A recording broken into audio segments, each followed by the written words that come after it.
Mamelodi Sundowns head coach Miguel Cardoso has urged attacking midfielder Jayden Adams to remain focused and avoid complacency despite his outstanding recent performances for both the club and the country. Adams has been in stellar form, scoring twice for Bafana Bafana in their 2026 FIFA World Cup qualifiers against Lesotho and Benin.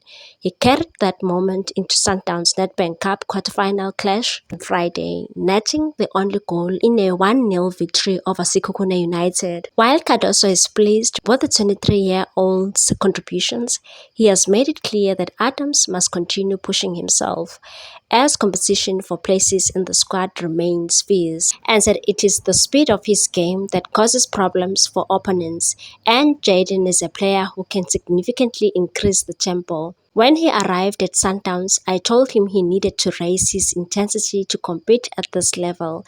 He has improved naturally and is doing well, but he must not get comfortable. There are other players eager for their opportunity. Adams' rapid rise since joining the club in January has impressed his coach, but Cardoso believes there is still more to come.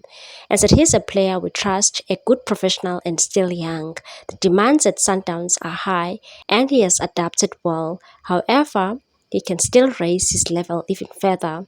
The talented midfielder will be a key figure for Sundowns when they take on Tunisian giants Esperance in the first leg of their CAF Champions League quarterfinal at Loftus Versfeld Stadium on Tuesday.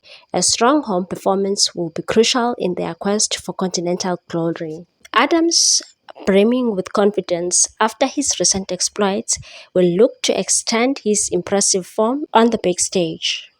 Cardoso said, I'm very happy with what he has achieved with the national team. Let's hope he continues that momentum. Please like, comment, share, and subscribe for more sports news.